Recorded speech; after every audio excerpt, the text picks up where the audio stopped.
आज या ठिकाणी सेवा आधार बहुउद्देशीय सेवाभावी संस्था गेल्या 2009 पासून जे काम आहे संस्थेचं ते अतिशय वाखाणण्याजोगं काम आहे की बहुउद्देशीय सेवाभावी संस्था काढायची आणि एखादी संस्था उभा करायची किंवा मेडिकल कॉलेज करायचे, शाळा उघडायच्या, अनेक प्रकारचे कामं अनेक प्रकारच्या संस्था करतात.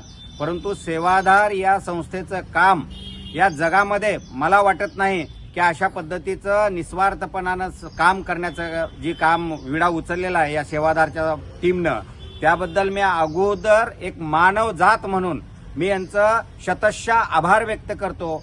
जे की ज्या लोकांना लाखो रुपये पगारी आहेत ते लोक सुद्धा हे काम करणार नाहीत. हे आज या ठिकाणी व्हिडिओ बनवण्याचं काम म्हणजे हे काही करमणुकीचं काम नाही. करमणूक करण्यासाठी हा व्हिडिओ नाही. सर्वसामान्य लोकांच्या घरामधून जे निघून जातात, जो त्रासलेले गांजलेले जे लोक राहतात, घर सोडून जातात आणि त्यांचा कुठेतरी जाऊन मृत्यू होतो, परंतु त्यांची अद्यापपर्यंत ओळख लागत नाही पोलीस प्रशासनाला. म्हणून पोलीस प्रशासनानं बेवारस घोषित केल्यानंतर लातूर जिल्ह्यामध्ये पूर्ण जितके बेवारस मृत्यू झालेले आहेत त्या बेवारस लोकांचा अंत्यविधी या सेवा आधार संस्थेकडून विना मोबदला घेता केला जातो. तर बिना मोबदला म्हणजे काय, तर हे लोक एका अंत्यविधीसाठी जवळजवळ 4-4.5 हजार रुपये खर्च होतो, परंतु 4-4.5 रुपये सुद्धा कोणाकडूनही हे लोक घेत नाहीत. कारण स्वतः कष्ट करतात, मजुरी करतात. काही लोक मजुरी करणारे आहेत, काही लोक अक्षरशः खोटं बोलणार की ते स्वतः निराधार आहेत.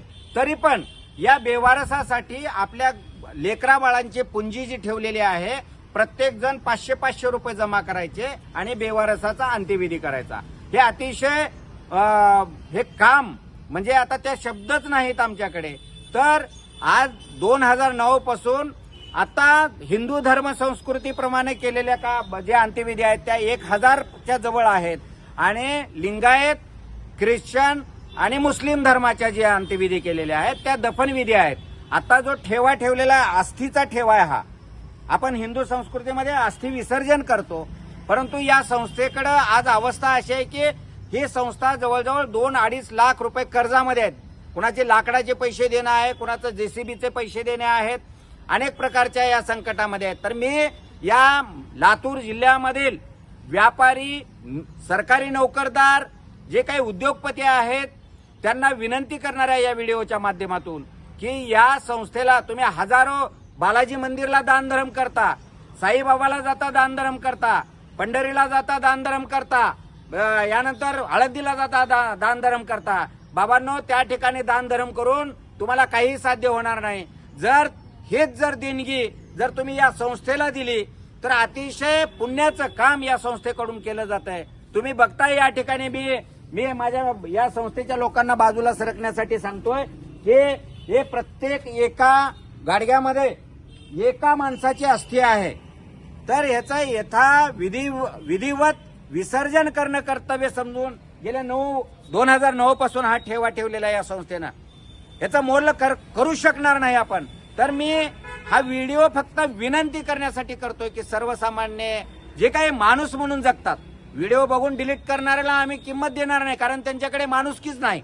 पण ज्या माणसाकडे माणुसकी नावाची चीज आहे त्या लोकांनी सरळ हातानं मदत या संस्थेच्या स्कॅनरवर QR कोड आहे, कुणाच्याही हातामध्ये कॅशमध्ये पैसे देऊ नये.